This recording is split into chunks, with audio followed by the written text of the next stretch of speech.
Ultimately, it's up to you.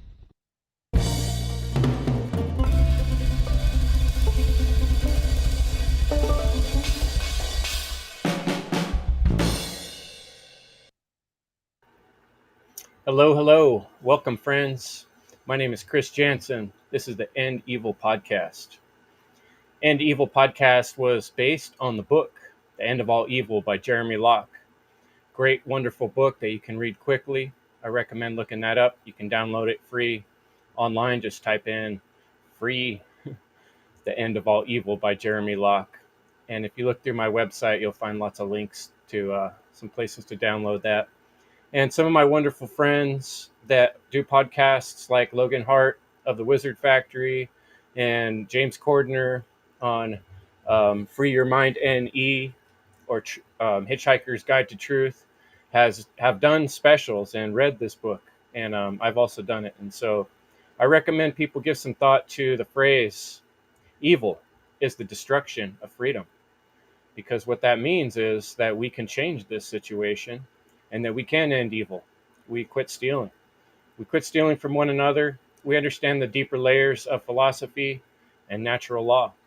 And that means that everything we do matters. That means that the rules and laws of this universe are built in and inherent and not man-made. And these man-made laws and these governments and these coercive tactics by militaries and police are many ways of destroying the natural law. The morality that is existing built in is that we don't harm one another and that we defend ourselves, and we have every right to defend ourselves. So, this is difficult topic matter, and many folks have struggled with these subjects, and that's why every week I like to come on this show and bring you a new way of looking at things and start conversations with folks and bring in lots of different points of view. Last week we had a wonderful roundtable on the subject of suffering and why do we suffer and manufactured suffering. And I've been having some conversations with a gentleman named Tony, and Tony's here with me today. I'm going to bring him on the show, and he's going to start off with the conversation with me. How you doing, Tony? We got audio? Oh, I can't hear you. Maybe check your audio set. Okay, yeah. There you are, right on. How's it going? Doing great. Good to meet you. Glad you were able to Me too. come join me today.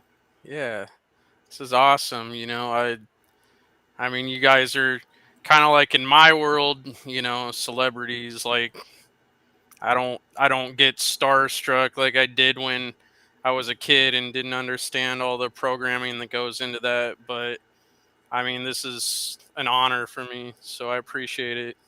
Right on. Yeah, well, it takes a lot of bravery to do this too, get out in front of people and you don't know who's watching, and there's a lot to it. But I'm curious, tell us a little bit about your story, what got you interested in natural law and freedom and truth and the End Evil podcast. Oh boy, well, I think I found Mark's work in sometime in 2019, and at that time I'd been looking into a lot of different things. I think it started with like spirituality and I was really a material reductionist kind of, so I kind of followed mainstream science as far as that took me, and then I wanted more answers, and so I kind of started looking into the things that were kind of discouraged at looking into, and then eventually got into kind of the whole paranormal thing, and then started learning about like control mechanisms, conspiracies, things like that. And I was still kind of falling into the whole new agey way of thinking. I mean, not completely, where, I was, thinking in a solipsistic way, but just, I wanted to look for ways to bring people together. I thought we just all need to unite and love each other. And, I think um, when I found Mark, it was at a time when I had begun challenging myself and, seeking out kind of info that contradicted what I already believed. I wanted to make sure that I could really stand behind what I believed, and I didn't want to believe anything in error. So I was ready for that very harsh message that at times, he can provide, and that kind of, his passion and his anger kind of inspired me to, really get active. And so I started a Facebook group a couple years ago, and streaming is something I've wanted to do for a while, but What is the name of that Facebook group? Is that something people can join? yeah, it's conspiracy truth. It's a really small group. Um, I was kind of selective about who I let in, but I kind of just post like whatever I find or kind of what's on my mind, and I have a few people that kind of contribute, but Right on. That's fantastic, Tony. Well, yeah, it's a step by step process. I found, yeah, like, I can remember back when I was first looking at Mark Passio's work and listening to all the podcasts, and like actually talking to him to someday seemed totally ridiculous and question out of reach. But I've kind of gotten to know Mark a little bit, and like I can communicate with him from time to time, and he actually has complimented me on my work now a couple times. And so it's like, you know, we inspire each other, and then when I finally did have that conversation with Mark Tessio, I'm like, and I'm nervous. And he's like, don't be nervous. I'm just a guy, and that's kind of the point of this whole thing is like the stuff we're saying isn't truth because we're saying it, like it doesn't take some amazing person to realize these things. It's something anybody can realize. And that's what we're asking the audience to do is just think about it for yourself and realize for yourself. Don't realize it because I'm saying it, you know? yeah. So, you heard some of the conversation, Tony, right, on suffering. Mhm, mhm. I'm curious, did you have any like thoughts on that or? I did. I kind of took some notes. I could kind of go over what I have real quick if you want. Awesome. Um, Yeah. Gather your thoughts for a minute. I just want to introduce, we got also with yeah. us James Cordner and Sarah Cross and Hi, Catherine James. Hi, Waters. Sarah. Yeah. Some What awesome is up, Good to my meet you guys guys. and gals? content creators, some of our heroes here. It's like all Oh, stars yeah. of the modern world. There aren't many people out there honestly talking about this kind of stuff. And Yeah. so those that do, I certainly want to highlight and give them an opportunity to join. Oh shit! By the way, if someone wants to join us, if I don't see you in the chat, let me know. We've got lots of folks showing up. This is going to be a great chat today. But go ahead, Tony, what you're going to say about suffering. Okay. All right. Well, by avoidance of natural suffering or natural law, we create manufactured suffering. So ultimately, manufactured suffering is based on a lie. Suffering could be thought of as the grammar phase of the trivium. So ultimately, we use our logic to try to come up with the best result or the best rhetoric. Manufactured suffering may also be used to try to lead us to a false rhetoric. Manufactured suffering may not always be completely negative and may not always come with only negative consequences. For example, working out could be thought of as manufactured suffering, but can yield positive benefits. Yet it too is based on a lie, the denial of nature. Why do we have to work out? Because many of us lead a stagnant lifestyle due to all these modern conveniences which seek to shield us from natural suffering. Jim Adams had mentioned that even the batteries in our cell phones, for example, are a result of manufactured suffering. So, if I could, I also wanted to pass this question or series of questions on to the group. Is there any way to reconcile this? Could we have a world of technology that does not create manufactured suffering in some way? And how much of this manufactured suffering is by design or neglect? And how much is just a natural consequence of the avoidance of natural suffering? That's a great question. Go ahead, jump in, James. I just immediately think of voluntarism and a lot of the manufactured suffering that surrounding our acquisition of certain technologies involves this day and age of a lot of human suffering that's going on, as far as what's going on in the Congo, for instance, is what first comes to mind. Stripping the land of natural resources to make the batteries that go in these phones, that go in the laptops, and how we benefit from that. Well, that's not done voluntarily by the people that are picking the stuff out of the ground. My understanding, it's slavery, in a very harsh form of it nonetheless. So we can solve that problem by making it voluntary. I mean, are we going to be the ones to solve it? I don't know, but I know that it can be solved through those means.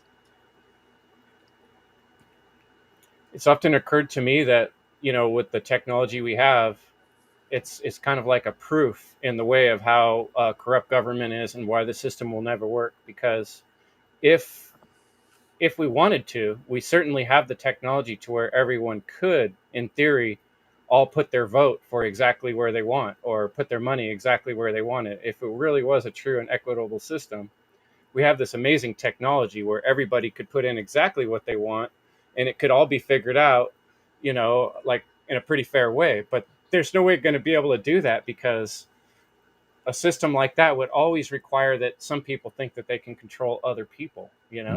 But I mean, I'm curious to see what you guys think. Will, you want to jump in next? Yeah, that was Tony. That well said. I like a lot of those points. And again, I just to kind of recap from last week, the difference between suffering and pain. I think pain is a natural modality. This whole existence is painful, right? This is how, we learn how to walk and talk and get in shape and test ourselves and activate our core essence through pain, right? Now, when the pain is being allowed and ignored and continuous, right, then we get into suffering. So I think there is a balance for sure. There's that balance where technology can be man-made, artificial, but also in harmony accordance to the laws of nature, and not violating other beings and living to the principles of anarchism and involuntary interaction. Now, that might seem like a leap from where we're at now, but it just isn't going to happen overnight. And it's not going to happen with a big group of people all at one time. It happens by individuals. And as more individuals embody and become in alignment with nature and truth, and live in these principles, then we will start to see an uptick and we will start to see results. But I think absolutely it's possible in this reality. We can do anything we want. This is what, like Brandon Spencer said so elegantly at the end of last week, right? This is what man is. Human beings, we are creators. We are here to create and to discover ourselves. So the possibilities are definitely there. And I think they're endless. It's just, it comes down to a matter of knowledge, wisdom, and willpower.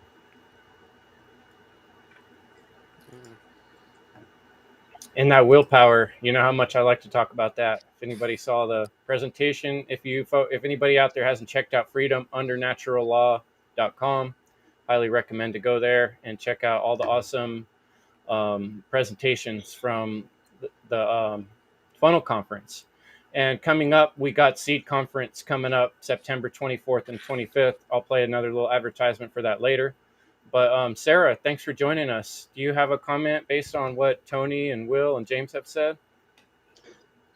In regards to the pain and suffering question, specifically? Yeah, we're kind of finishing up that topic, and Tony had kind of posed a question. Maybe you rephrase that one more time, Tony. Oh, well, I was kind of just asking, like, how much of this manufactured suffering, like could we live in a world of technology that does not create manufactured suffering? And do you think that this is by design, or do you think it's just a natural consequence of avoidance of natural suffering or natural law? Well, I don't think that it's when it comes to having like technology and advanced technology and knowledge, like you don't necessarily need the physical suffering of human beings. It's just how this planet turns out, how it's working because of who controls it and why and how. So if this planet and humanity had developed in a different way, I think spiritually, and had gone the lighter path, we wouldn't have I still think we would still have technology and advancement in many different forms, maybe in different forms, maybe in better forms, maybe in not as advanced forms, but we would still have it. It would just not have, it would just would have developed in another way because humanity operates psychologically in another way. So it wouldn't have come, at the expense of, people in third world countries who are mining resources like gold and whatever. And, like even like resources that don't even really matter, like diamonds for, you know, rich housewives and Yeah. stuff like that, things that, benefit us to some extent, but are usually the way the world works today. It's like that stuff is only a resource for that kind of thing, the vanity of it. So I think if humanity had actually gone down a different path, like as a global society, through its development over the last few thousand years, we would still have technology and advancement, and maybe it would just look different, or maybe it would be slightly different in some way, but we would still have it. So, as far as technology goes, I don't think the pain and suffering on the backs of humanity is necessary to achieve that. Can you guys hear me now? I can hear you. Because yeah, I had to change browsers because apparently my audio wasn't working on Firefox. I just finished doing my weekly Thursday podcast on, of course, the Maui fires and the suffering that's going on over there. And what I do in, every podcast that I do is parallel everything to child abuse and the abusive family system that has been a man-made disaster that hasn't gotten any recovery or cure, probably longer than I've been on this earth. And trying to just basically relay the message that people in power are not in your best interest, because if they're not in the family system, then they're certainly not running your government. And it's just weird to me to, hear the people in these disasters, whether it's the Maui thing or, people getting injured by the jab or the Flint water crisis, whatever, it is. The suffering is always just coming from people believing that the people in power are looking out for them. A lot of, the suffering is kind of legitimate, of course, when it happens to children, but, yeah, like it's just kind of bizarre to me, really, how much suffering of others needs to happen, and people don't learn from the suffering of others, and they basically just wait for it to happen to them. And I don't know, really, I don't know when people are going to get it. I'm getting extremely concerned that like they're not going to in time. It's kind of looking that way, and it scares the shit out of me, just to be honest. It is. It's freaky. And we know that, my show's called End Evil because I think when we really think this out from a big universe perspective, evil is something that's going to pass for the most part. because it's not as the universe, everything, God, the great all, the divine is divine, you know. Evil's just something that's passing through it. That's, you know, a destructive element in for humanity, and it can be defeated. We can get past it. It's about choice. If we didn't have a choice, then what are we doing here? We would just be actors in a play. But we have choice. And I really like Sarah's point that it doesn't have to be this way. It's just the choices people have made that allows it to keep being this way. And Catherine, I really appreciate how you always bring up the children. And, you know, like the Sound of Freedom is really popular out in the public right now. We went and saw it. And, you know, like I made a little live video talking about it. Like, if that's not going to wake people up, what is, you know? I mean, slavery might be worse in this time than it's ever been in history. It's just more hidden and behind the scenes and subtle in some ways. I And mean, yeah, it's sinister. that movie was pretty, G-rated, just to be honest. Yeah. And I mean, with good reason, because if you really showed the horror, I mean, people would be like, but whether you show the horror or not, the horror is happening, to these children. And the public is just so incredibly slacking and lackadaisical. And I mean, I can't not advocate for fitness, because I've been advocating for it for decades, mentally, physically, and spiritually. And again, like, people have no, when if the grown-ups are always going to be the victims, and in better positions clearly than children to speak out, or I mean, and they can't even do it. Like, grown people can't even stand up and fight back and hold abusers in power accountable. Then I mean, children are just literally like thrown to the ovens. I mean, it's like, oh my god, like, this is man-made disaster, like incredibly. I swear to God, I'm like really, really scared. I really am. For I think shit is gonna get really bad. I really do. I mean, Jim, what do you think? I got one great work warrior here. I got to get your point of view popping in there. What's up, guys? Thanks for joining us. Yeah, pleasure to be amongst you guys. Thank you. Um, yeah, I agree. It's not looking good in the future. What I'm thinking is, I'm 48, and really only 2 years ago I discovered Mark Passio and the whole moral relativism thing. It's so simple to get. Like, I think this is stuff I understood when I was a kid, but I had to let it go, and that's what I think. So many people just let it go and just decided this is the way the world is. It's just fucked up, and this is the way it has to be. You know, when it comes to the suffering part, I was thinking about the Congo and that, and also a couple of years ago, right around the time I discovered Mark Passio and that, and I was speaking to this vegan guy, and veganism was really the first intro to morality for me.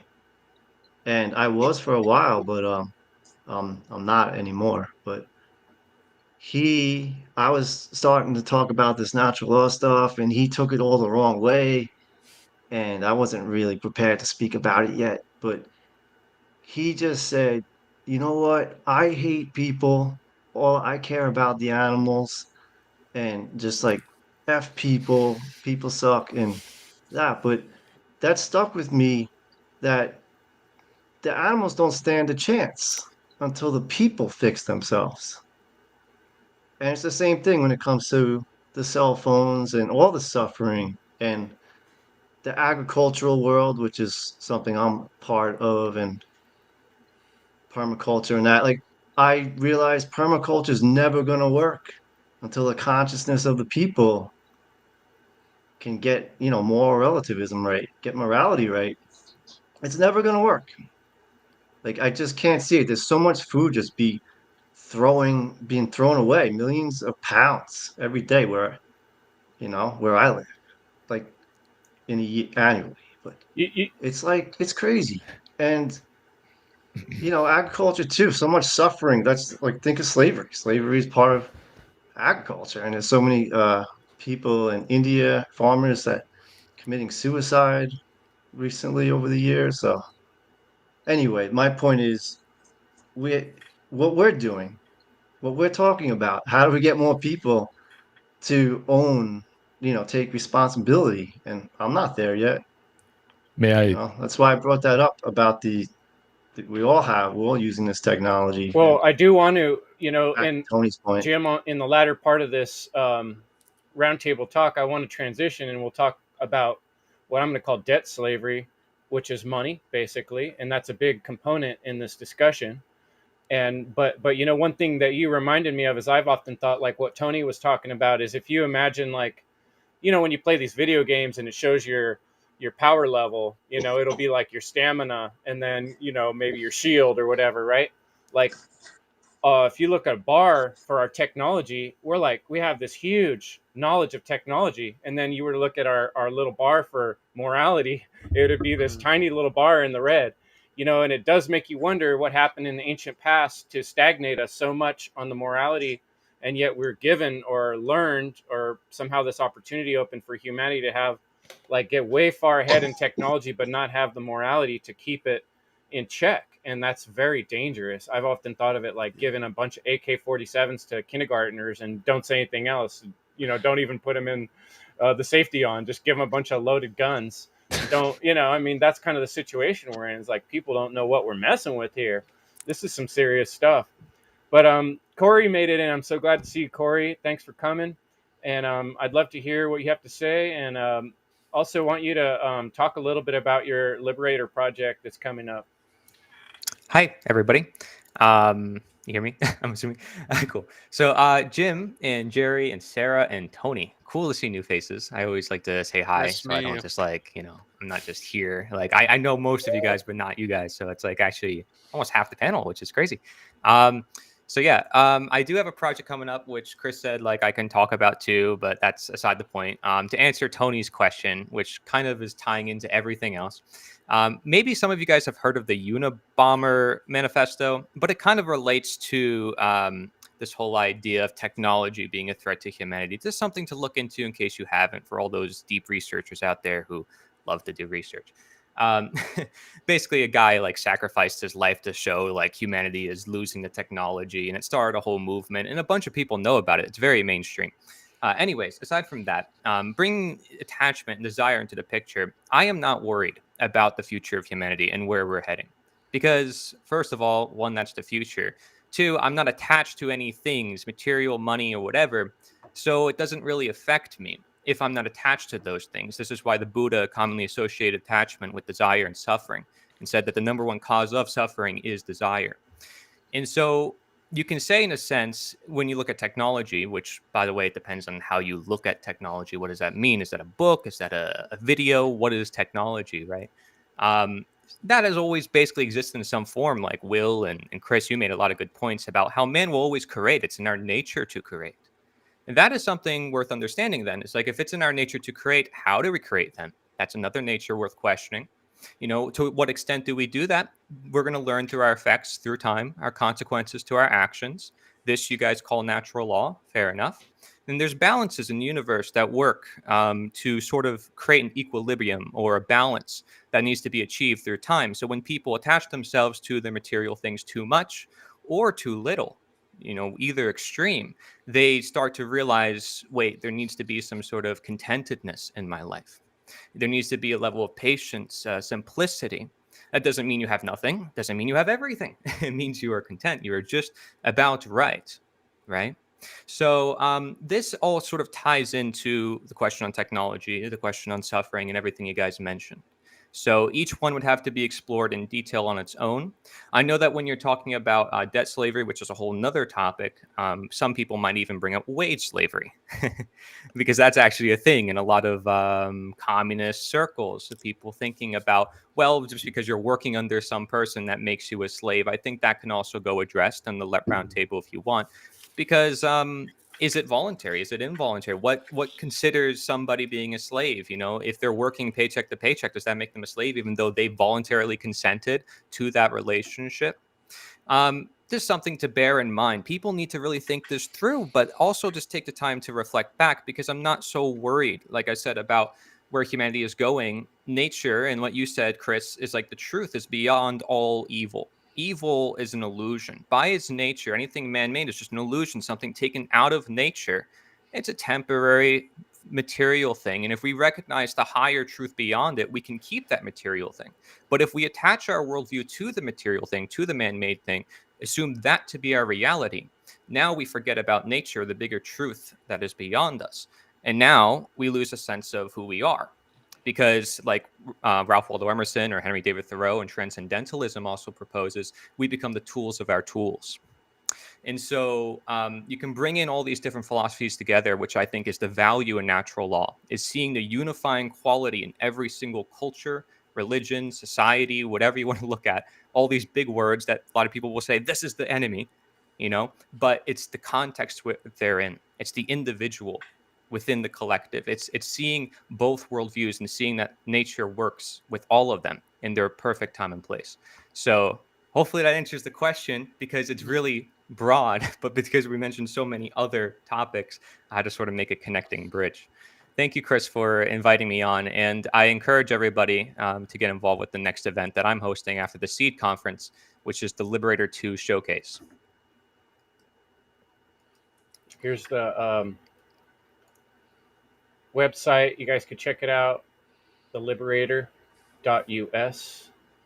On the topic of technology, there's a lot to be said. I mean, I wrote chapters about it: natural intelligence, artificial intelligence, the distinctions between them, and all that. So, Tony, I think it's a good segue. It's something that's important, and it's not something we just say, "Oh, technology is good for humanity." It's definitely a threat if it's not being if our perception of reality again is trapped on it.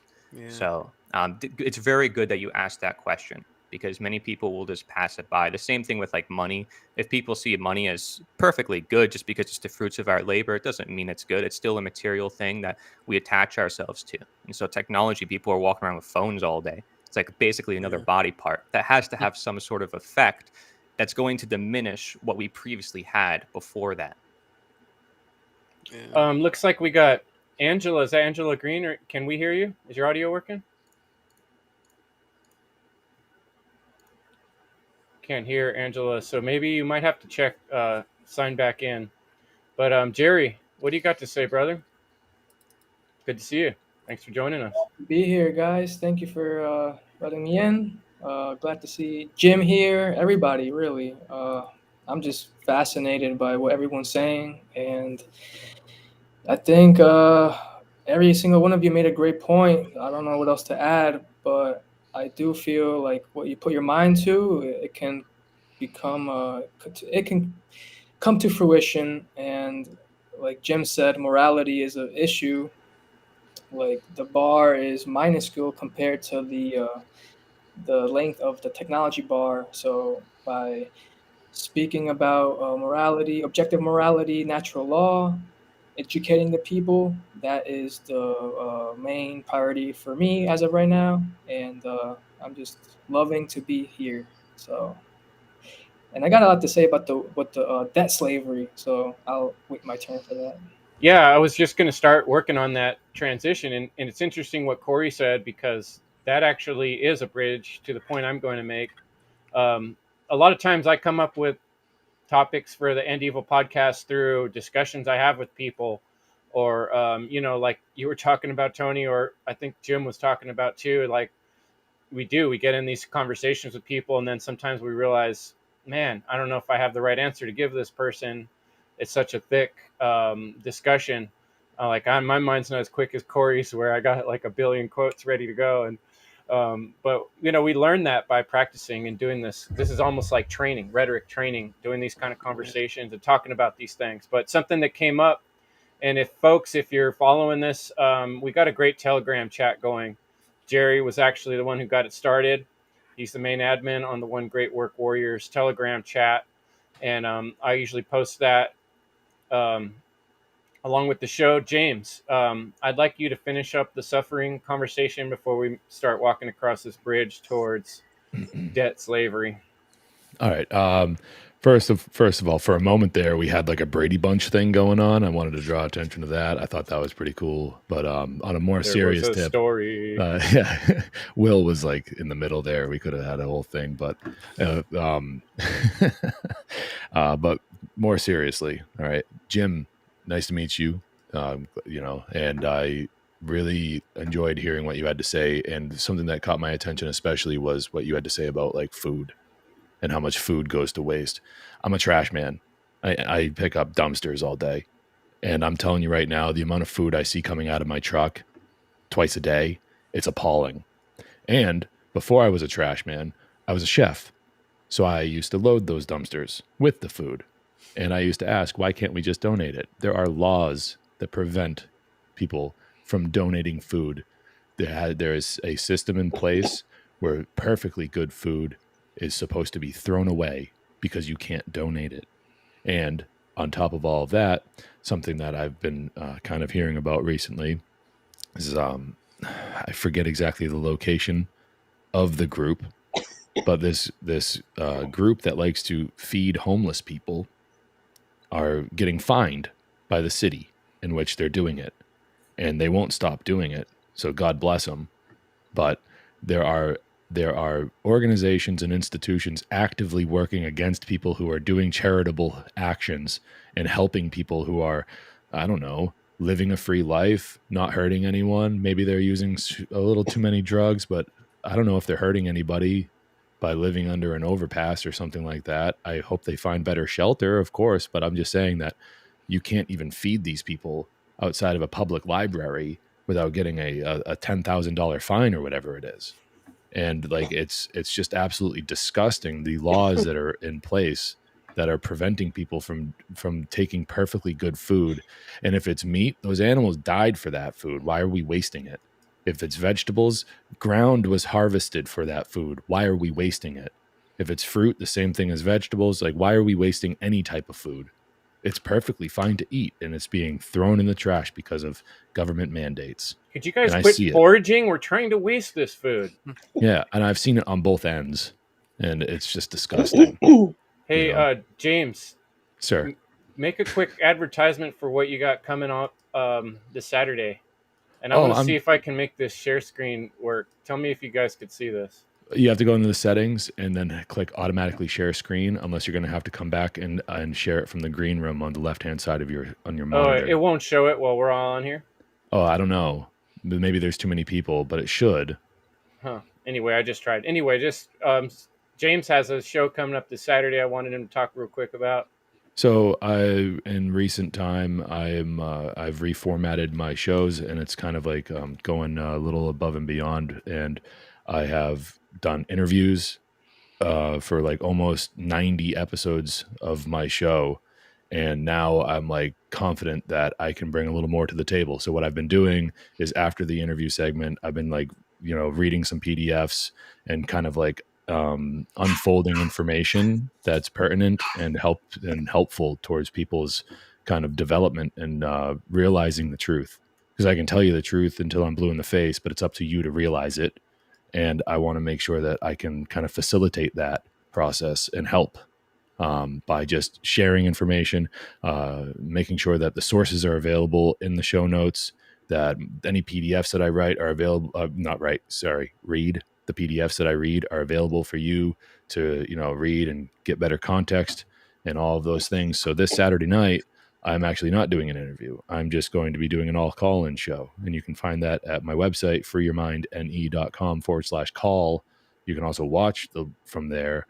But if you call in, you'll kind of be looking at something similar as to what you're looking at right now on Chris's show.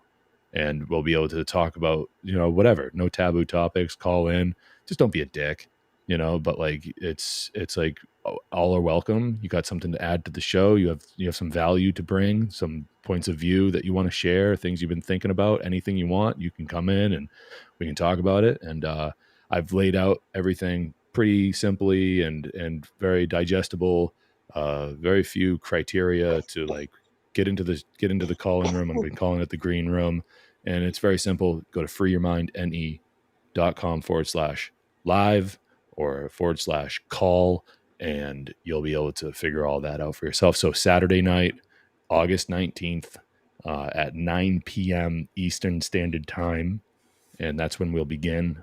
And if you don't want to call in, that's fine. You can watch it on YouTube or the One Great Work Network, or where else? I think I'll be on Rumble, and you can watch it on Facebook too. So Right on. Yeah, Fantastic. so that's Thanks, and Jim. I had one more thing about Corey brought up wage slavery, which we'll probably get into. So if you want to, I have something to say about that, but I don't want to hog the mic. So Chris, back to you. Yeah, on the subject of slavery, like that's a hard word for some people to hear. And the reason is because they always associate slavery with what we got in school in these history books that show, it puts the picture in your head of somebody actually physically in chains, although the truth is most slaves that I've ever heard about or read about weren't chained up most of the time. That's not really the defining thing that makes somebody a slave. What makes somebody a slave is when your choices are being owned or controlled, or even in our case, you're doing things under coercion. And the type of slavery that's most recognizable and noticeable in our modern society is coming in the form of money, debt slavery, and making us choose things because we're not going to be able to survive if we don't play this game with the money. And this is a tricky subject. I recently did some advertising. There's something really cool coming up. I'm going to play an advertisement at the end of this show. Richard Grove's putting on a workshop in autonomy. Jerry's autonomizer, and I'm really excited about this workshop. It's about mindset and organization. I'll post that link if you guys want to check that out. That's coming up this Sunday. And it's something where he has free things and he has something you can pay for. And somebody in our Telegram chat kind of reacted to that and said, we shouldn't charge money for things. Everything should be free. Education should always be free. And in a way, I understand that. With materialism, it is I can imagine a world where we don't have to have all the type of money type things we have now. But money itself, from my point of view, is not necessarily evil. I think money, though, in its current form, is evil because it is owned. And it's like going to buy something at a store, and not only do they own all the things in the store, but they own the money in your pocket that you're going to use to buy it. So they control the rate of what it's worth, and therefore they control your value. And so I think this topic is really also defining part of the reason we're suffering so much, because this is actually the wheel that's grinding into us. This is the pain we're feeling. I'm personally feeling it. Everything I'm trying to do here costs money. Trying to stream this out to you guys costs me money. Every week I spend money putting time and energy into these things, and it's hard to, you don't get a lot of donations. So how do freedom people fight this battle? How do we deal with the subject of money? And how do we understand whether it's right or wrong? There's a lot to this topic. So I'm going to start. Oh, look, Angela made it in. How are you doing? Is your audio working? Yeah, Can you hear sounds me? great. Hi, everybody. I'm Angela Green. I've been following you all a bunch, and I was in Mark's class last year. I'm breaking out of my shell. I've been working on some content. It's about freedom, but it's more about understanding what freedom is. Not so much dealing with. We have a lot of problems today. We all know that. But understanding where those problems came from and solutions to those is what I've been working. And I've been working in the yard all day, so I'm all sweaty and ugly. So wanted to say hello. Thank you for having me. Absolutely. Thanks for joining us. I think, it's like a great opportunity for folks to get out there and start doing this work and talking about these subjects. The more we bring them up and the more we see them from different perspectives, I think the more real it can be for everyone. So yeah, starting to transition into the topic of slavery, debt slavery, money. Tony, you got any comments? Well, actually, a couple. First, on the topic of, the term slavery and how it's hard for people to hear. I'm a huge Star Wars fan, so I think, people are aware that we can't even call Boba Fett's ship Slave One anymore. And I thought that was pretty stupid. And now Here, here. slave Princess Leia is, I don't even know what she is. I don't remember, Hut Slayer or something. That's right. Yeah, that's right. Okay, so on the topic of money, I think a lot of people don't understand. It's like people who are trying to take part in educating others, they have to make a living too. So, do you want them to be able to do that full time, or do you want them to only have a limited amount of time to do that on the side, in addition to their regular job? Because we all have to eat. Many of us have families to take care of. So I think it almost, becomes a necessity to create a community with its own kind of economy. I mean, ultimately, I think it would be awesome if we could have people in the truth community who were experts in many different fields, have our own telecommunications companies so we wouldn't have to worry about dealing with all the censorship. I mean, just anything that is out there now that we're relying on corporations for, we could do that ourselves because it's all done by people, but we could do it in a moral way.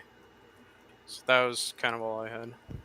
That was something I was going to bring up too. It's like about like agorism, skill trading. Like that's why they call them trades, is because you're supposed to trade your skills. Yeah.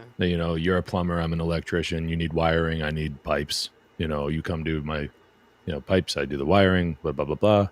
Next thing you know, everyone goes home happy. Some certain problems might not be able to be solved like that, but it's certainly a nice start. If anyone's interested in learning more about that, I'd recommend Sam Comkin the third. I think it's a decent starting point. It might solve a lot of issues. Certainly counter economics would come into play and certainly help solve a lot of the issues of like taxation for sure, because you keep money out of the system and keep it in the hands of the people instead. If we're going to have a medium of exchange of a monetary value of something. And now we don't have anything backing the money that we have now. It's Federal Reserve notes, right? That's fractional reserve banking. It's all debt. We're not out of debt. If you don't owe anything on a credit card, if you have $1,000 in your bank account, it doesn't matter how much of this stuff that you have. If you're using that system, you are in debt. The whole system is built off of debt. Anyone that wants to learn more about the history of money, go watch Truth Stream Media's Trust Game. It's a good series, 10-part series. A lot. Yeah, that's fantastic. And so there's many different angles to come at this problem with. The whole wage slavery thing really only came about after the Civil War, mainly after the Civil War, and that was something where where we can draw our attention to, to kind of learn the way the problem started and figure out how we could solve it from there. I tend to think that problems can be solved a lot easier if you know how they started, and maybe I'm incorrect about my history, but I think that the point of it being like an easier problem to solve, if we know where it started, I think that's a good point, so. Who's the author of The Creature from Jekyll Island? G. Edward Griffin. G. Edward Griffin, thank you. I was so for a minute, but yeah, that's a good book. A great resource. And then James Corbett does some really great episodes on that topic, and he goes really deep into Griffith's work and the whole history of how this banking thing came to be what it is now. And as I understand, that's copied off a previous model further back in history, which probably goes back beyond that. But it's basically a shell game. It's a way of tricking people, and it's a way of manipulating people. Will, I'd like to hear your thoughts. Yeah, great points. I myself have been polarized on this topic for quite some time. The having an awareness of what money is, right? I mean, there's a couple categories. A meeting of exchange is what it is, but it really represents your time and attention, your energy, right? And then also understanding fiat, the Babylonian sigils, on the dollar bills and the fractional reserve system, and having an understanding of all that as well. That's a must. But the polarization comes in when you think that it's evil and you want nothing to do with it. You will be a slave from that mentality. Uh, we operate in the matrix, and that's just the truth. There is no exiting the matrix. I'm not going to just check out and go to 5 to 7D tomorrow and everything's all good. No, people live in 7D except when they go and get gas, they go to the grocery store, and all this kind of stuff. Like, we need to be grounded in our thought process. So having a healthy balance of what money is and using it as a tool. We need these resources, especially if we're going to be doing the one great work and get a message out to a great deal of people. We need the resources.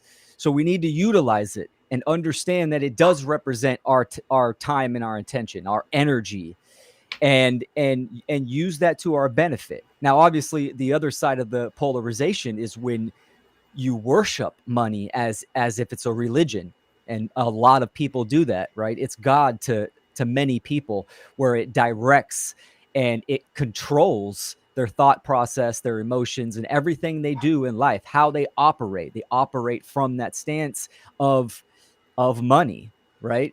So there is a healthy balance, and I think people need to consider that and work through it. There's a lot of people that don't like to talk about donations in their work, and I think that's something that we need to overcome. And people should be compensated. If you find value in the energy that you are putting forward, then it should be received and appreciated.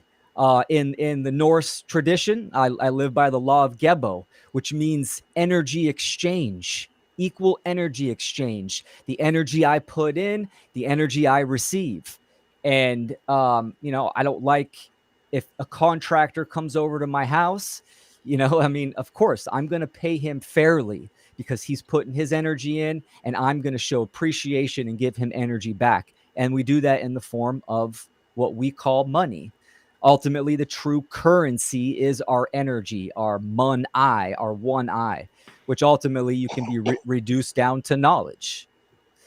So in a healthy society, one that's moral and aligned in harmony with nature, right? The knowledge would be the currency, right? What can be matched with what someone else knows. So skill sets. And I think we can evolve past an actual material piece of, whether it's gold, silver, shells, whatever. We can evolve past that, where just recognizing the energy for itself is the actual currency. Thanks, Will, because I always love how you put things together. And one thing I did, I don't remember exactly how long it's been. Maybe it's been a year, but I did a couple episodes. They were called "In Greed We Trust," and I wound up doing some research in that episode because I was thinking about jail. I've heard people over the years who have been to jail. I work in construction. I work with guys that have been to jail, and they tell stories about trading things for cigarettes. You want to get stuff, you got to trade for cigarettes, right? So I was thinking about that. I was thinking, like, okay, a jail's like it's kind of a different paradigm than we live out here in the so-called free world, right? It's like another level of way more enslavement, where they're actually in a cell, right? But even in there's an energy exchange, and people start trading things. And an interesting thing I found out in that research is that laws changed. I don't know if this is all across the country, but in many places, laws changed in jails where now, because of the cigarette law is different, they didn't have cigarettes available in the commissary. So all of a sudden, cigarettes became contraband, and now stamps became the norm of exchange, books of stamps. So these guys are trading like 20 books of stamps to get a pack of cigarettes. What used to be the money for exchange, which kind of goes to show that, okay, obviously that's a area where you got a lot of damaged people with trauma, and they're, in the society. But I do think that because of all of us have grown up in this traumatized society, it would take a really long for humanity to work away from having some sort of barter system of exchange, of having some kind of physical thing. That's like a whole nother level of evolution from my point of view that we're nowhere near, which would be great. I mean, maybe we don't even need to talk someday. Maybe we could just communicate psychically. Great, but in the meantime, we got this hella big problem of human slavery and child trafficking and criminals running the world. And that's really because the simple fact that they have this control over us. And one of the most obvious ways they're controlling us is with these federal slave notes. And it's just printed right on your face. And even a church who says they are godly are still making money-based decisions. And, how can you get away from making money-based decisions when you're caught in this matrix? I don't know. Anybody got any answers? I'm not sure who's up to talk next. Just chime in, whoever's got something to say. I think it should be Jerry. Yeah, Jerry. So does someone in the comments there. Huh? Like, they don't really eat, so they could live anywhere. I don't know. Sorry to put you on the spot like that, Jerry. Love you, dude. You're good. But on the topic of debt slavery, like, I'm in debt, and I know what it feels like. It feels like crap. So I'm just like, from my own standpoint, like, don't be in debt, bro. Like, get yourself out of there. And what Will was saying with the skills, like, you need skills to pay the bills. So that's something that Richard Grove taught me. You know this, Chris. And, like, I think what Will said was on point. Like, that whole we shouldn't accept donations should be, like, casted out. There's nothing wrong with that. And Diesel Automatic on Crip Rick show, was talking about how we should be millionaires, because, like, what could we do with all that money? We could use that for feeding the homeless, like feed the poor, getting guns, and just building communities. I'll pass it to Jim.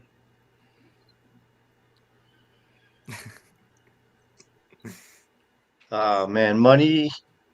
I'd say that I definitely fall into that category that Will brought up of thinking he was evil, but then how that works against me. I realize that, or even like if you think of yourself as a wage slave, that's like putting yourself in a position of victimhood. I mean, Jerry brought up debt, but I know like the really rich people work off debt, and I don't know enough about money, but that's another whole aspect of it. Like, but again, the woman in Celine in the Telegram group, I did watch her video, and I kind of like understood what she was saying. I'd have to watch it again, but it seemed to me that the same thing. Like the consciousness of the people isn't ready for what she's saying. Just like I said with permaculture or veganism, there's like people aren't ready for it. And like Will said, it's still just the matrix. Money's part of the matrix, and the best that can come up with now is try to at least use it for good. I still can't figure out how to make a lot of it.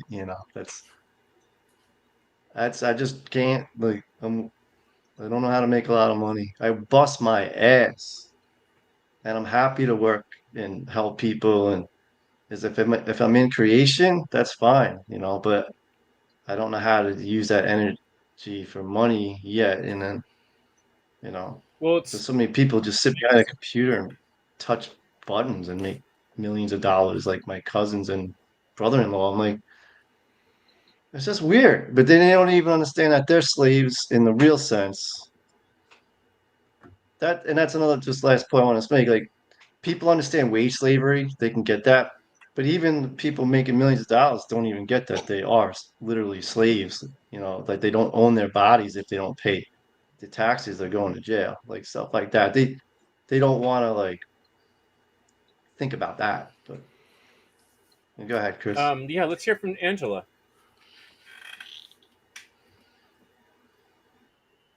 Well, I know all about debt slavery. I used to be a civil city worker, right? And they thankfully terminated my position last October because they wouldn't switch a sick day to a vacation day. And they decided that, although, anyway, it's a long story, but I was really glad. In fact, I was so happy when I left. I was just like driving down the road going, I don't work for the city anymore, right? Because it's a prop to, I mean, don't get me wrong, the city does a lot of good things regarding like infrastructure, but that's about it. You know, everything else is just BS. And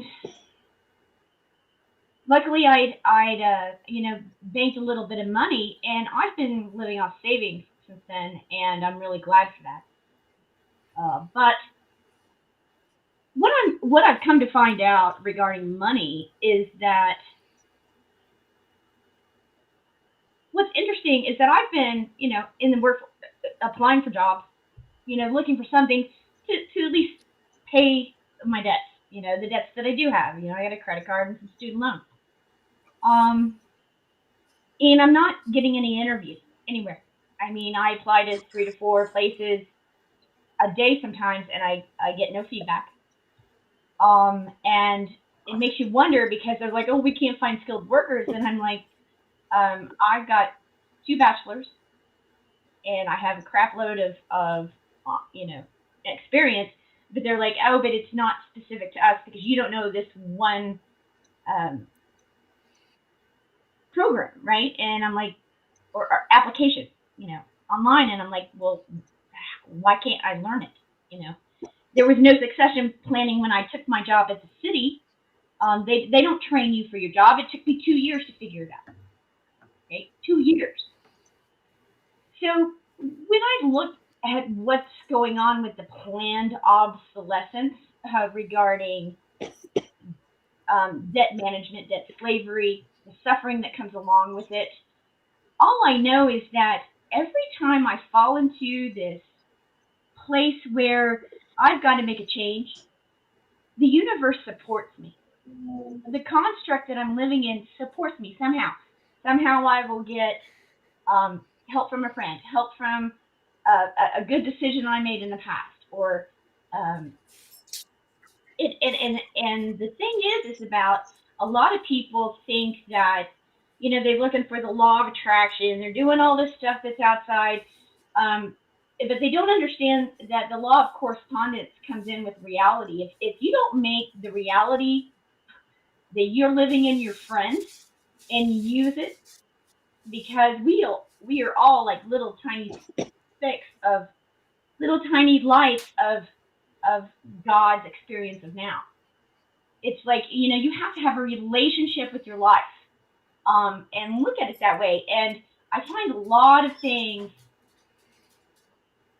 that people consider debt slavery is one of the things that they don't make the money with. It's like, I work real hard to make money, but I'm not rich. Well, I'm not rich either, but I've never been without, and I can say that every day of my life. I've never been without food. Now I've been without shelter a few times. I slept in trees because I had to. But you know what? I was protected by God then. It didn't rain, wasn't cold, and I was protected, and I got a good night's rest. I mean, you got to think about that, because I've been homeless 3 times from bad decisions. I mean, we've all been through our stuff, but when you look at it, if you keep putting slavery on it, I mean, don't get me wrong, we are in the construct. A lot of people have made this slavery type thing. I think it's more of a mind shift to say, you know what, I'm not going to let these words, these things, that are put in, and that we live on a prison planet and all this crap.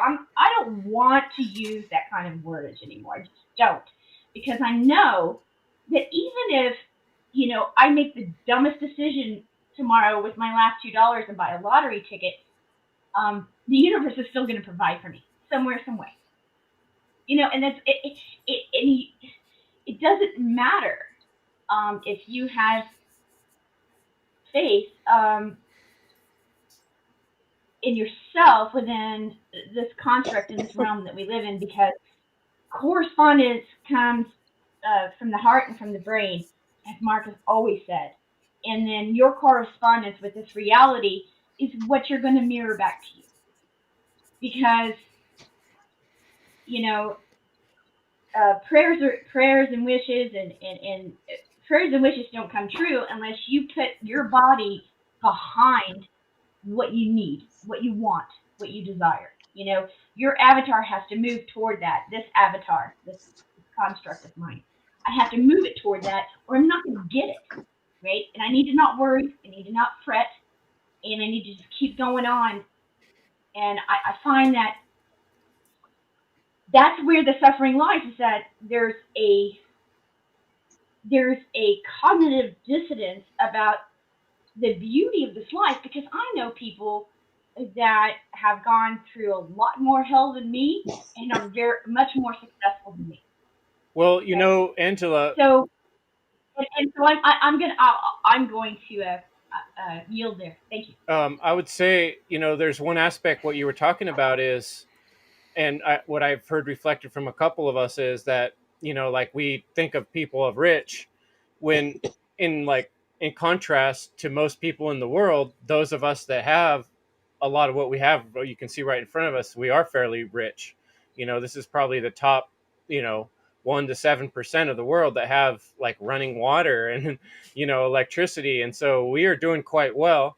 And when I often think in terms of history, like, there's been a lot of people that are just trying to get food, just trying to eat, and that's like something that we've all taken for granted. So I think what you're saying, Angela, in a lot of ways, is true. There's this mindset aspect of it and this way we think about that. And like Jerry points out, Richard Grove has really helped me with my mindset and the way I used to look at money and the way I look at it now.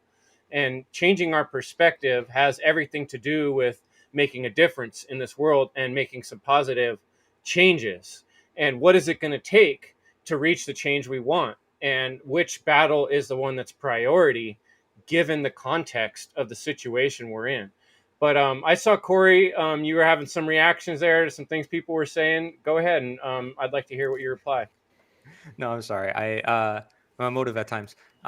So no, I think it was when Jerry was mentioning, what was it? It was like how we need certain resources to make change happen. And usually when people when there's a natural effect that people are looking for, and they're looking for that through man-made means, I have to usually question and say, well, what is missing naturally?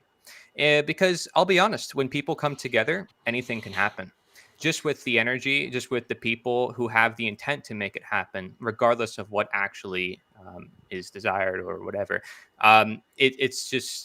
It's a beautiful thing. I see it all the time, and I've talked to farmers. Jim, I don't know how what you're involved with in your profession, but I talked to somebody who does permaculture, and I've also networked with like Jim Gale, who does permaculture in food forest.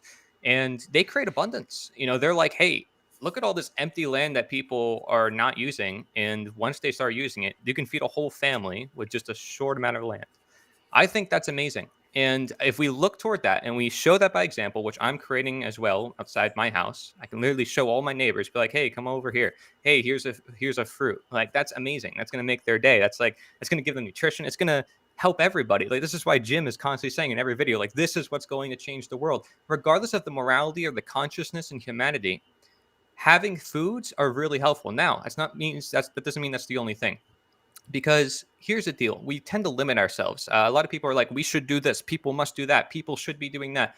That often is the very problem: is our will being imposed on others, saying this is how things should be done, even if we're not necessarily using violence.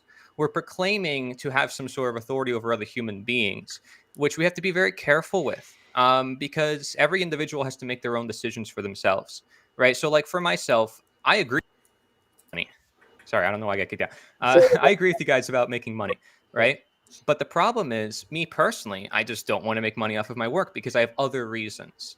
Okay, the reasons why is because I started my channel when I was relatively young, and I started my gaming channel when I was even younger, and it was always about just sharing my thoughts, having fun, expressing my creativity, and I don't want to be dependent on making videos or truth content for money. If it's about the truth, I want to share it. That means if I want to take a break, 3 months, 4 months of time away from the content, I take a break. Now, if I find myself needing money for certain projects that I'm starting up, I'll be completely transparent about it. Like the Liberator 2 that I started, obviously it has a bunch of things, Truth Music Radio and articles and videos. And there's several networks on there as well. And then there's a networking section, and then there's all these events.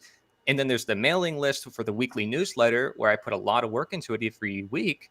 That's a lot of work, and it takes a good amount of money, but not really that much because I'm pretty cheap and I choose like the cheapest solutions.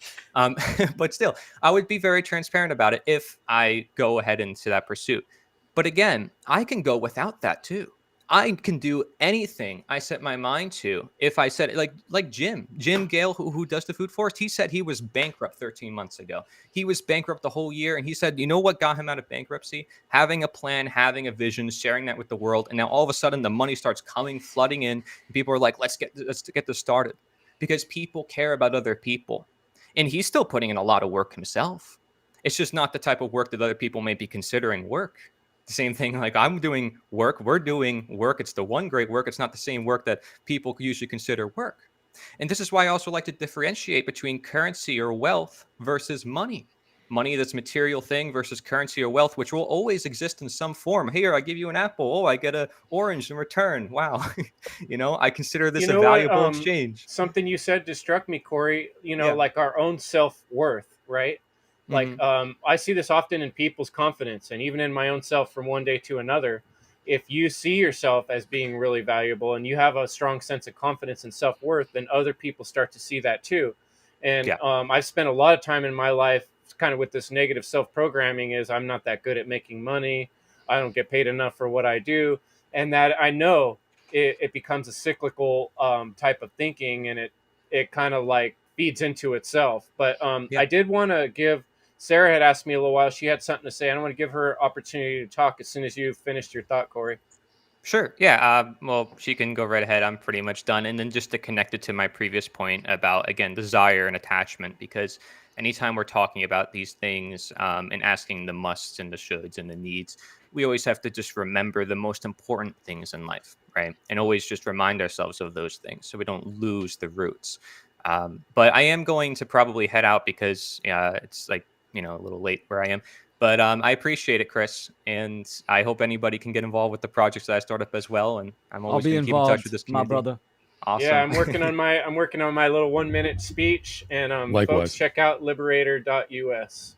Thank and, you. So much of other awesome stuff Corey's done. Thanks for joining us, Corey. And for all the Appreciate new it. faces out there, always reach out anytime. Nice I'm meeting always you, willing to Corey. meet you guys. Thanks Thank for you. joining, Appreciate brother. it. Bye, Corey. Peace, man. Sarah, you're up next.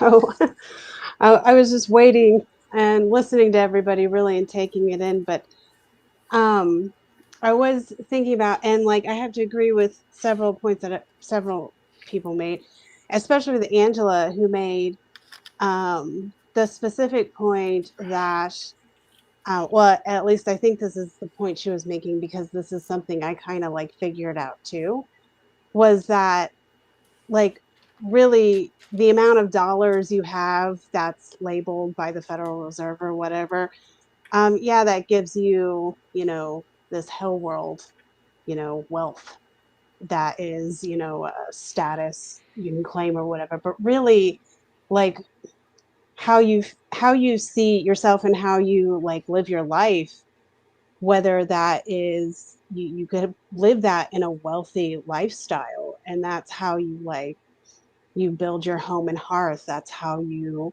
raise your kids, that's how you conduct your spousal relationship, and all that kind of stuff, you know. And that's like, to me, that's like where the real wealth actually is. And you know, on the topic of actual like Federal Reserve notes, in my personal opinion, the Federal Reserve needs to go. But you know, at the same time, like you think about how, like I was saying earlier, like it's just about how like humanity developed mentally, psychically, or psychologically throughout history, and how it actually just ended up developing the way it is, with or without the help of our great overlords, but throughout history.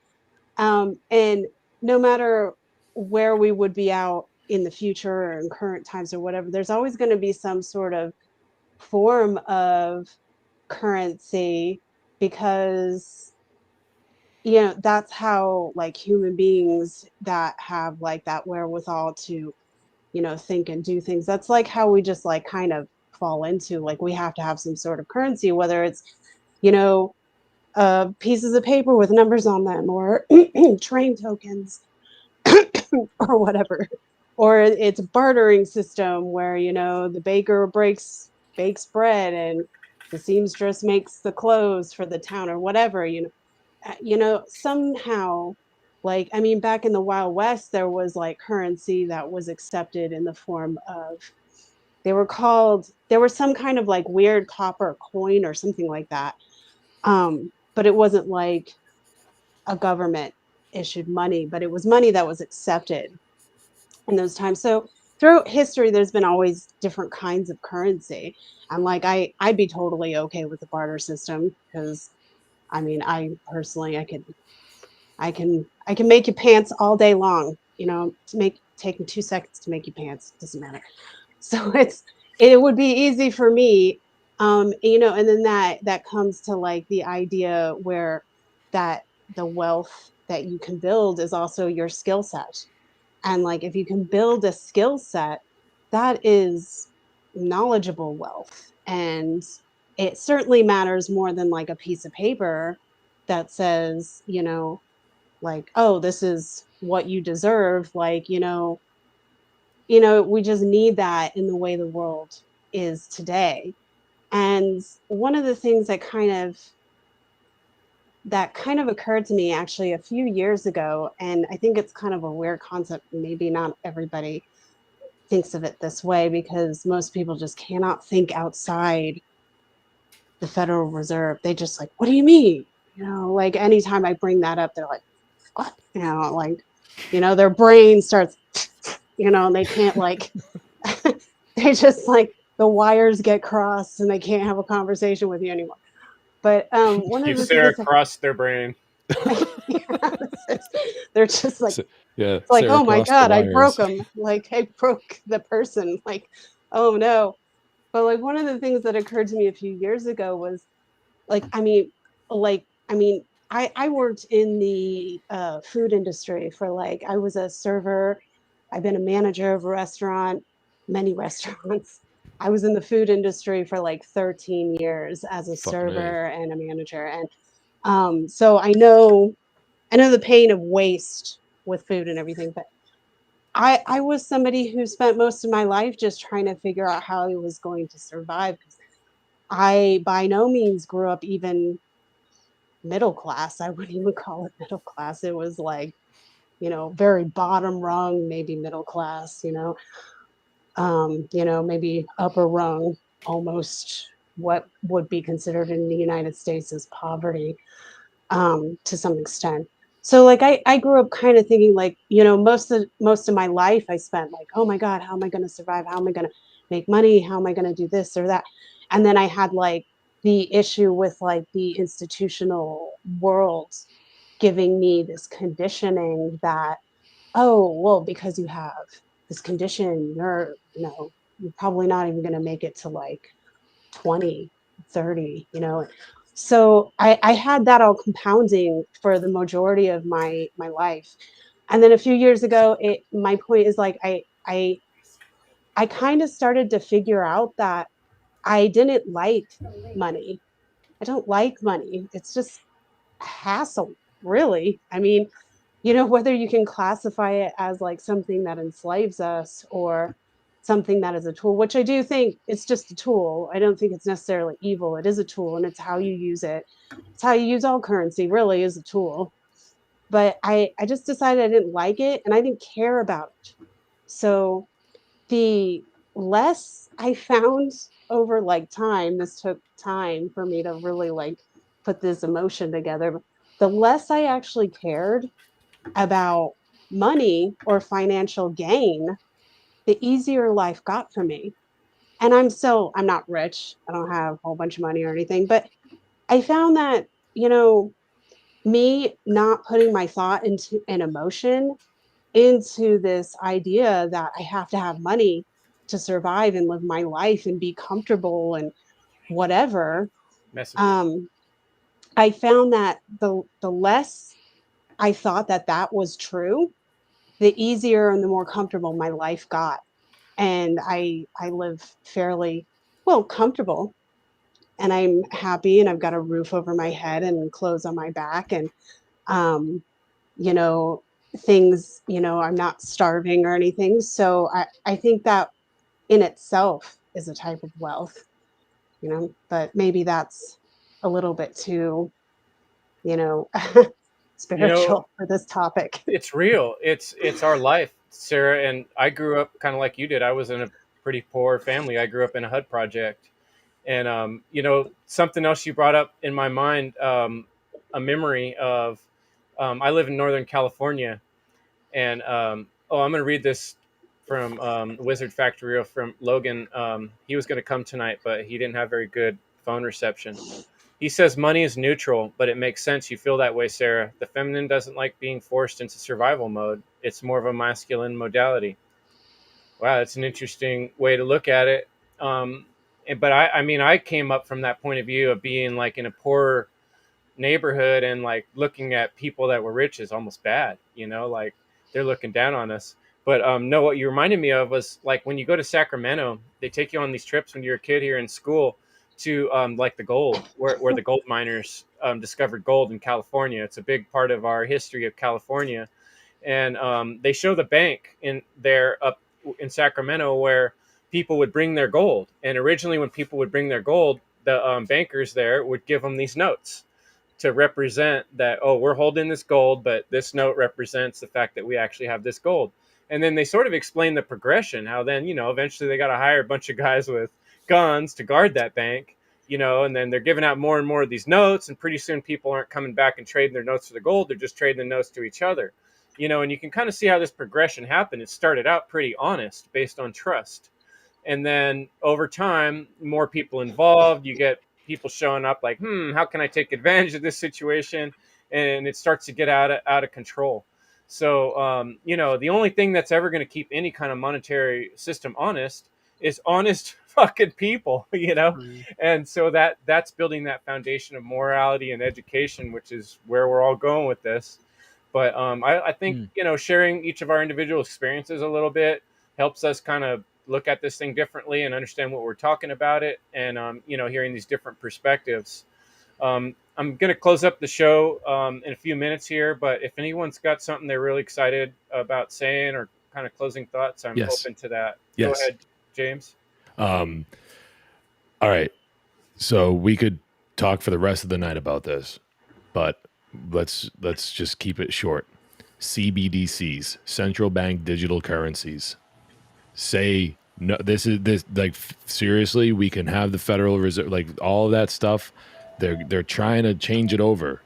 If we find ourselves, at least in the United States, having to use central bank digital currencies, where it's over. It's all done. We're through. So whatever happens, if that starts rolling out, this is why we need to prepare. We need to build communities. We need to do the agorism, the counter economics. We need to have something where we can sustainably survive without the use of anything that the government has to do with when it comes to any sort of currency. Because if this is what they're going to try to do, I know, put on your tinfoil hats, people, it's going to get nutty. But if this is what they're going to try to do, which they're trying to do, it's already happening in multiple countries. It's happening in multiple countries. In Europe, it's happening in China. Good luck getting a train ticket when you're talking shit about the government on the internet if there's CBDCs. Your First Amendment that you hold so dearly that you need written down on a piece of paper, if you're out there listening to this, you constitutionalist piece of shit, you are done. It's not going to matter anymore. It won't matter. If you have guns, it won't matter.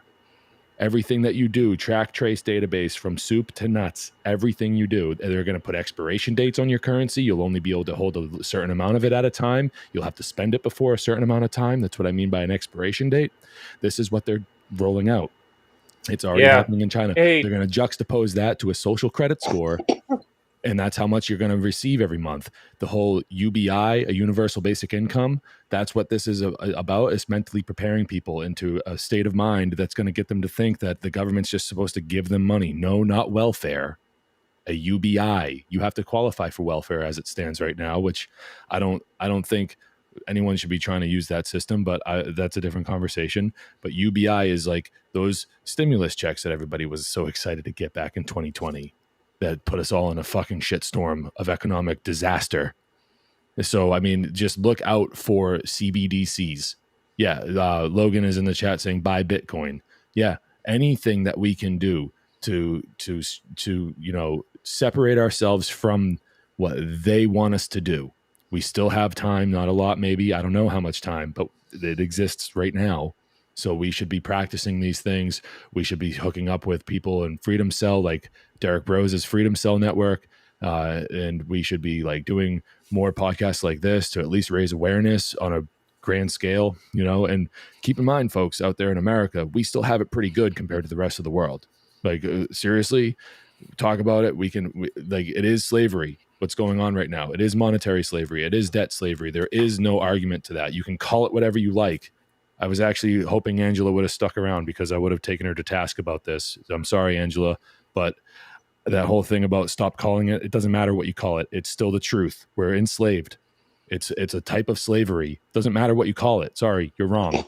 But we have to come to terms with this. We have to accept it for what it is and actually face that fear head on and do something about it. And this is something about it. What we're doing right now. This is something about it. It's better than nothing. Yeah. And I don't know. I wanted to warn people about CBDCs. And I do, James, on that note, before I give my final, things on today's episode, I do have some practical solutions for people, some things, little changes I've made in my life. And there are ways to work towards dealing with that. We don't have to be completely overwhelmed by it. And a lot of people out there have written good books, and there are great training modules that can be accessed for people that have solutions to these problems. But talk about beautiful solutions. We have Leslie Powers here, and I want to hear her before the show's out here because she popped in right towards the end. Leslie, what do you got to share? Hi, guys. It's great to see you all here. Thank you for letting me add in. I'm sorry, the wind. I'm outside. The wind is kind of loud, maybe. But you're chiming in. Yeah, I'm chiming in. Look at that. I wanted to share maybe a story from my own life that kind of reflects something I think is important for everyone to reflect on, and that's how we've all developed hang-ups about money. Money is this loaded issue because it's so connected into our survival, and we can be manipulated, and we can get knocked off our center. And get knocked into survival-based responses because of money issues. And for the longest time, I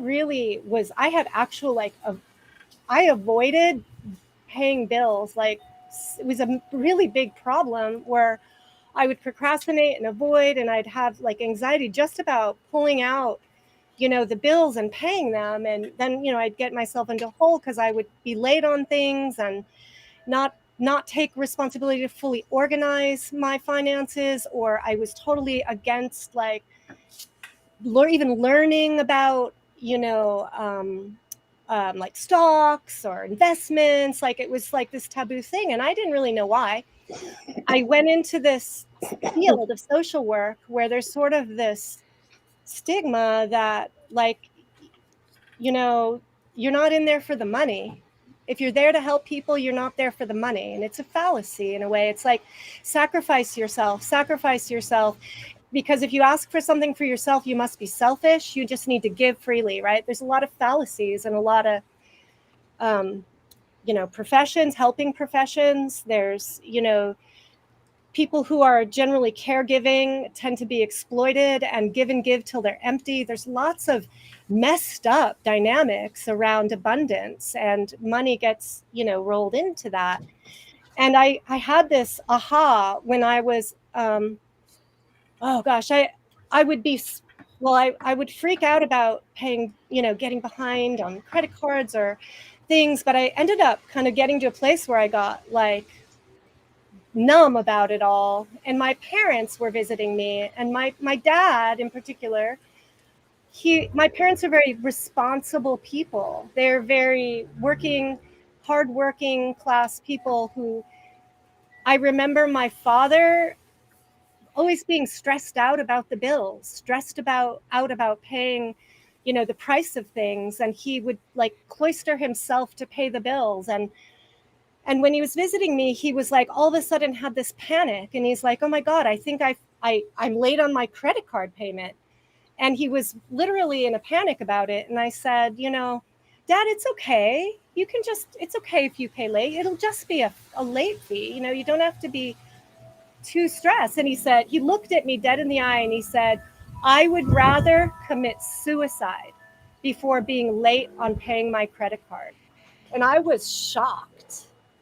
And I realized that I had to think about this, and I realized that his anxiety and stress around money had a lot to do with my avoidance and my issues around money. And I realized, like, he was born and raised in the Great Depression, right? So we have historical events where people were traumatized in lack, and money became so valued and something you don't waste. You don't throw away anything. You don't waste a dollar, a penny. You don't get unnecessary debt, right? And there's so many psychological issues that we are swimming in. I think it's really worth evaluating your own experience, your own relationship with money, your family's relationship with money, your beliefs about it, your avoidances, because we have to individually get over that shit so that we can get to a balanced place. And, I had to go through lots of stresses as like a single mom, getting behind on things, worrying, stressing, anxiety about paying bills over and over before I finally realized, kind of like Angela was saying, I will be provided for. It always works out. Like, I don't have to be stressing. And yes, I have a lot more ability to take action proactively, where this doesn't have to be this feast or famine, right? These cycles that we're in are a lot of our own, because of our own issues and hang-ups. So I just wanted to bring that up. Yeah, we have an incredible amount of opportunity. Did you want to say something, Will? Yeah, I just that was excellent, Leslie. So I wanted to say something that I wrote down just a little bit ago. The measure of wealth is within the value of your self-worth. So what do you value? And we can look at the world and see what's predominant. And this is how we know, as above, so below, as within, so without. We can see what people value, right? And it really does come down to your self-worth with inside you. When one is in unity consciousness, right? Aligned thoughts, emotions, and actions, you will experience abundance.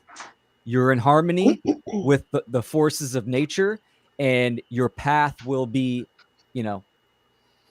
straight and narrow, so to say, right? There will be no obstacles. You will get certain things. You will get what you want when you're in unity consciousness. Obviously, the inverse is you get all kinds of friction and distractions and obstacles, etc.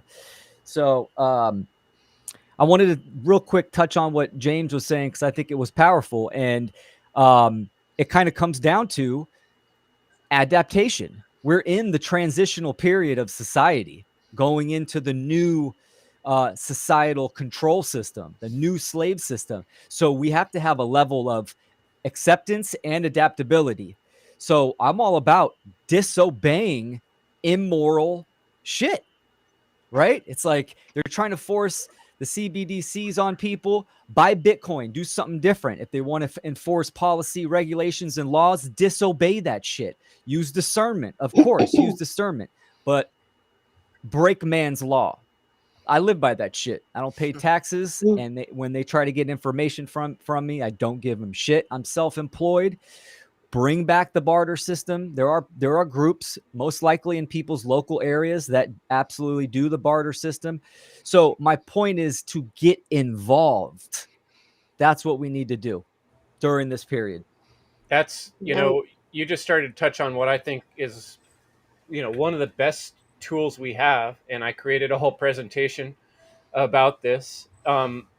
Humanity's most powerful weapon, I called it. And I think that is kind of what we got going right here. Communities and networking within other people. And when you look at what they did, for instance, some of these recent conferences, James went to PorkFest. You get hundreds of people showing up, showing how it's done.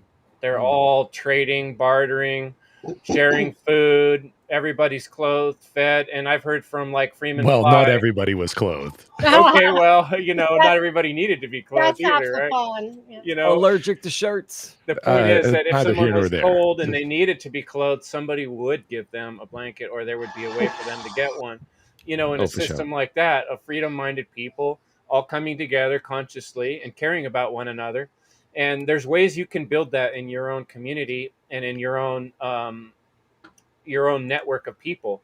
And that's by building trust. And this is also true for, shit hitting the fan in the future and things going nuts.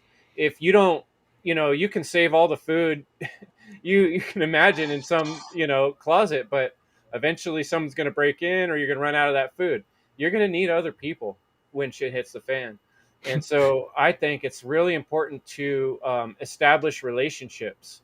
I give a couple examples. For a while there, I was doing regularly a couple times a week yoga classes, and I exchanged with my yoga teacher. I would fix maintenance related issues because I do that type of thing. I can fix things on houses in exchange for my classes.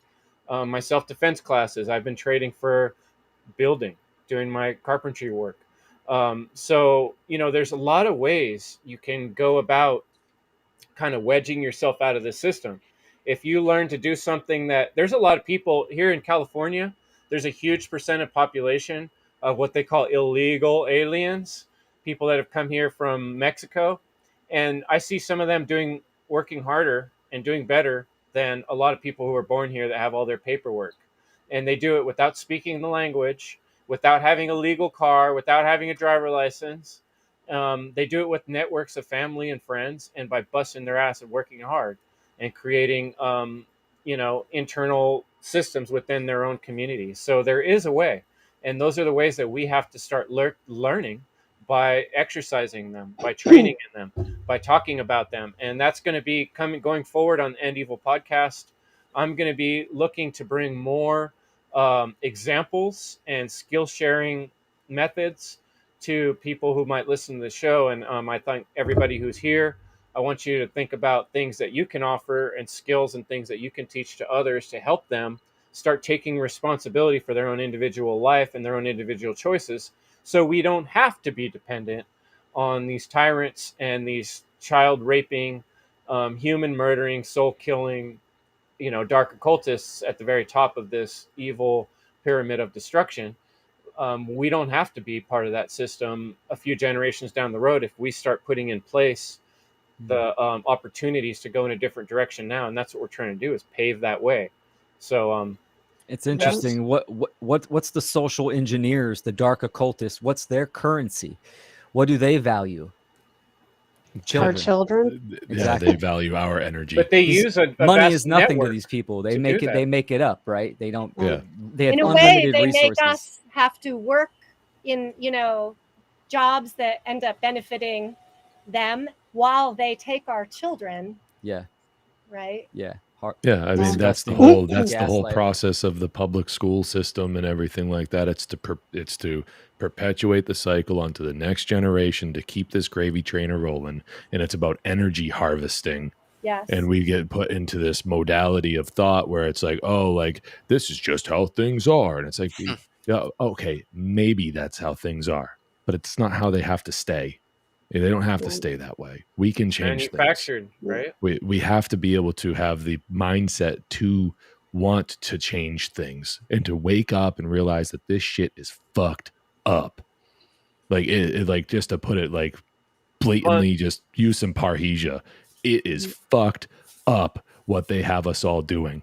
This is not a And life. here's the solution, right? Yeah, it's like exactly. Will they go together. Shit's fucked up. This is how we can change it. Boom. Right. And this is how to make pants. Yeah. Crochet me a sweater or a hat, please. I can make anything you want, James. But I did want to say, it's kind of like what everybody here has said, and maybe it's just some food for thought for anybody listening now or in the future, or even you guys.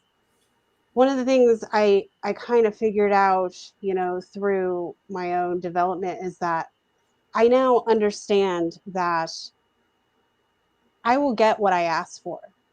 And so whether humanity is doing that collectively in the whole mindset of, it's just the way it is, and we're in that conditioning mindset of that's just the way it is, or whether we're individually going and asking for, this or that or whatever to take place.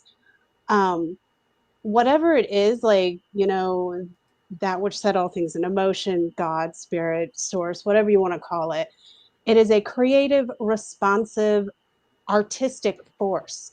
So every single thing through thought, emotion, and action, whether it is positive or negative, will end up having a consequence, whether that is positive or negative. So that's I think what I was meaning when it's this is how we developed, through our culture and history and stuff. And it's because this is how we ended up, this is what we ended up asking for, and it kind of was, went through history that way. And we asked for it. Mm-hmm. And this is what we got as a result.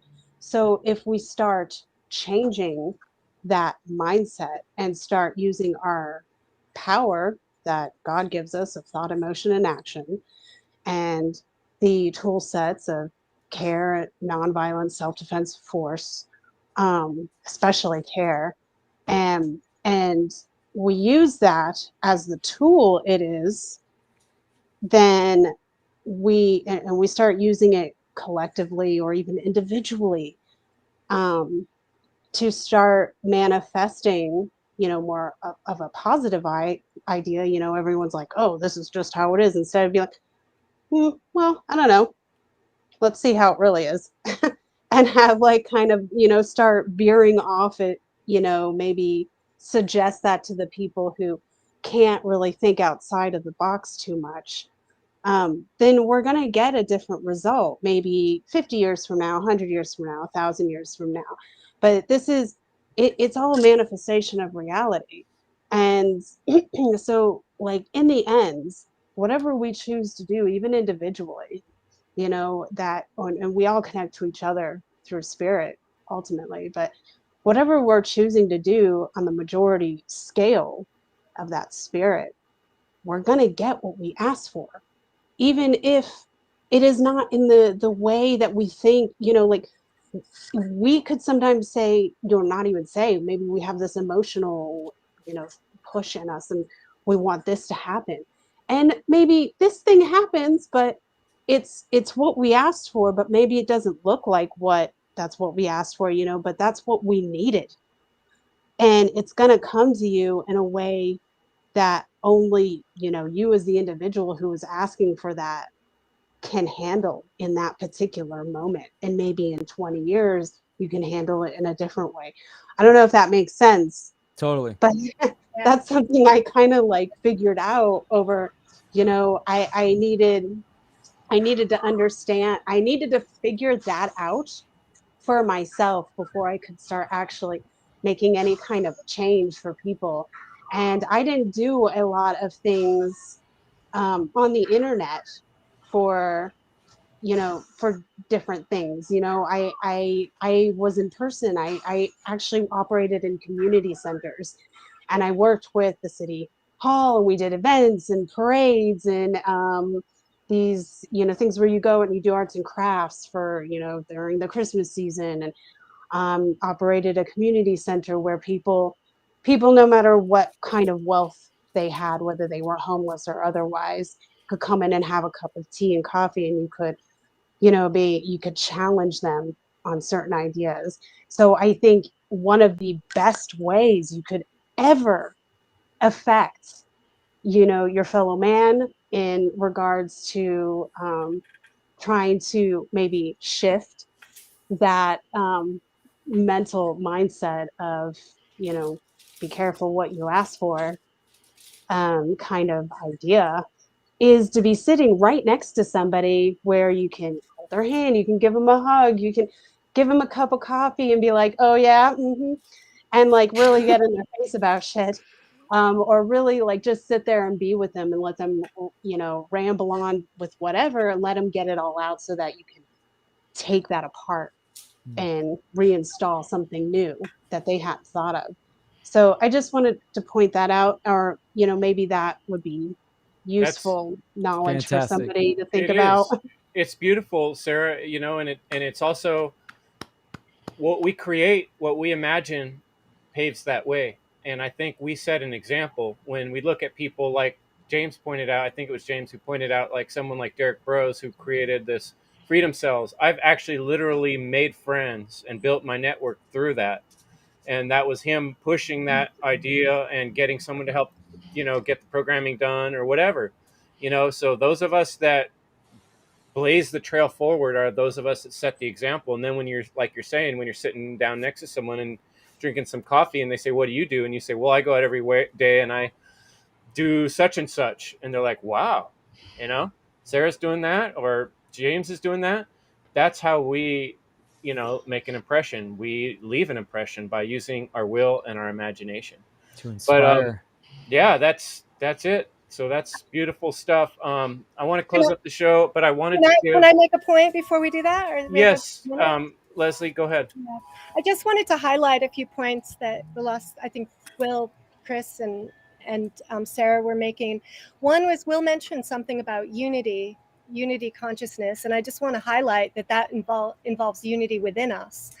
And when Sarah's brought up this idea of what you ask for, my observation is that what we think we're asking for isn't what we're really asking for, because we're not unified within ourselves. And we often sabotage what we think we want or what we really want with contradictory behaviors and thoughts, and the polarization that we are experiencing within, where we're not unifying that polarity.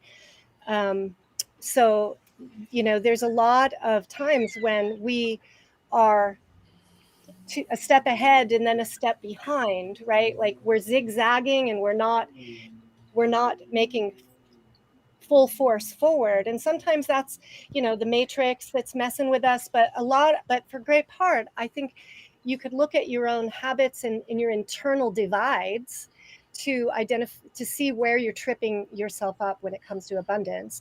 And then I just wanted to highlight again, I feel that the greatest wealth and abundance really does come through relationships. I want to, what Chris said, I totally agree with.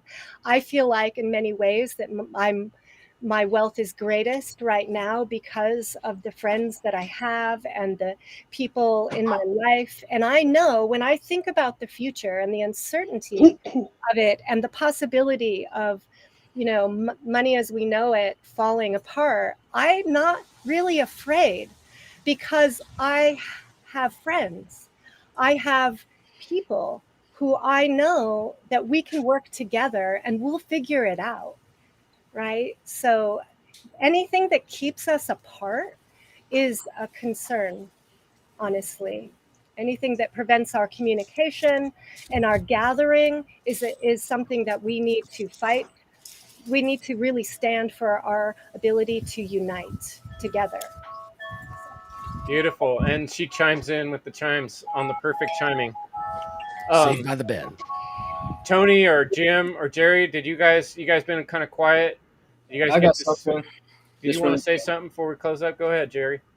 Yeah, I watched this video from Patrick Bet-David, recommended by Richard Grove, on the Mindset One lecture, and it was about want versus will. So many of us can say, I want freedom, I want $1 million, but you can, like, that doesn't really matter because no action is involved. But when you say, I will do something, then you're essentially not holding yourself accountable, and especially if you speak it out loud, then others will remember that. So look that video up. Fantastic. Jim? Yeah, I just say this is great, Chris, and I'm really grateful to be here, and you guys inspire me, and just thank you. That's all. And Fantastic. Tony, it was cool to see Tony started it out in the beginning. Maybe close it out, or not. It's Anyone nice else wants to meeting go. you. I'd echo that sentiment. Other than that, I don't know if I really have anything. Fantastic. But, yeah. Thanks so much for joining us, Tony and James, Jim, Leslie, Will, Sarah, Jerry, and the other folks who came and left. I really appreciate it, and I think it makes the show fun, and I like hearing everybody's point of view. And this is what we got to do: is we got to work together and talk about these things and keep spreading it out, casting it out, and paving the better future that we want to see.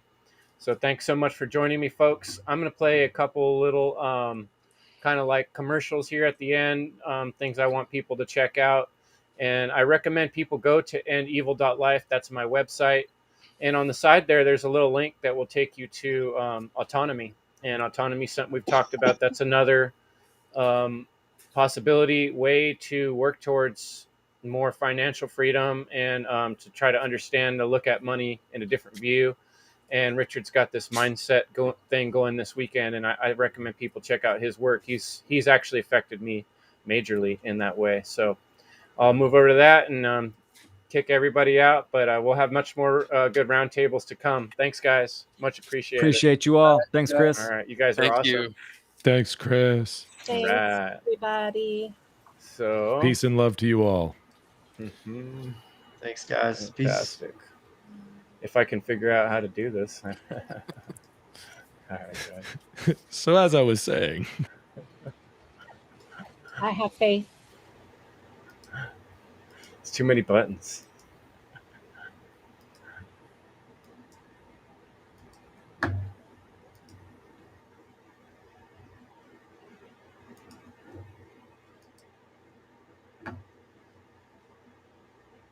Thanks, folks.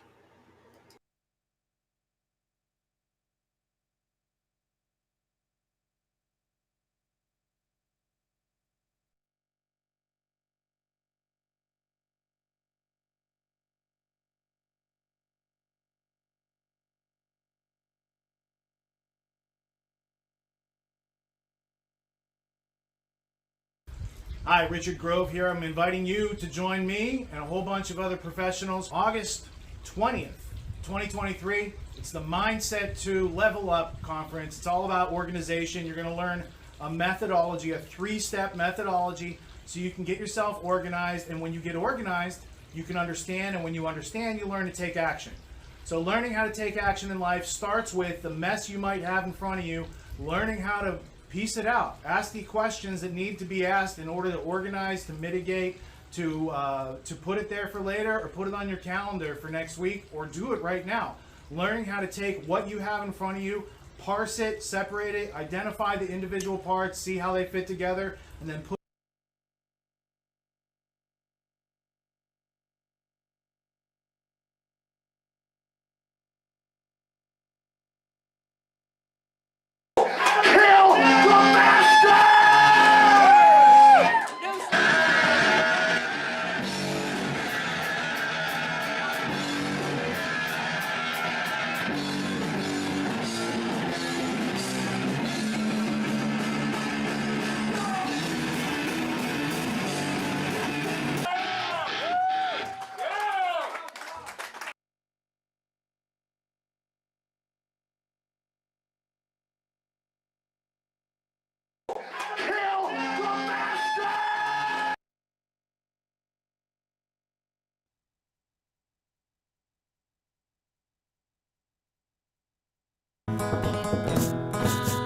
I'm in a cage, I'm in a prison, I'm in a mental prison, and a physical one at that, and definitely a spiritual one, whether that's recognized at a conscious level or not. As I wait for my sleep, the situation's got me thinking deep. Will the earth is sinking on? Life is in extinction, evil creeps in your dreams. Secret teams drawing memes in the filling in the in-betweens. Mind control for the teens, now they got you on your knees. I'm making my way through this open maze, but I'm dazed by mass confusion. All the images that they're using. There's the race to the tip of the top of the pyramid. The pyramid. Pyramid. Falling in, to this low level of spiritual awareness, such that these methods can have any effect over us.